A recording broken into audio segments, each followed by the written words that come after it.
Hizi Patazone ziko fiti, so we are unboxing this Tornado 50-inch smart TV. It's an Android frameless television. Okay, it looks like that. It's 4K Ultra HD, UHD. It has a Google Voice Assistant, Google Assistant, YouTube, and other. You can also install other apps. Okay, so it looks like that. It's a 50-inch going for 55,000 Kenya shillings only. It's going for 55,000 Kenya shillings only. Inakana here. It's very big. It has two USB ports, three HDMI ports, a place for the antenna, okay, and a place for Ethernet cable, and then a place for putting auxiliary. It's an auxiliary port. So, and then on the other side, you can appear this power remote.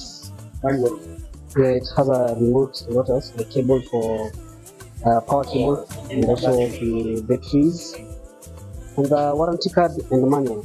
Yeah.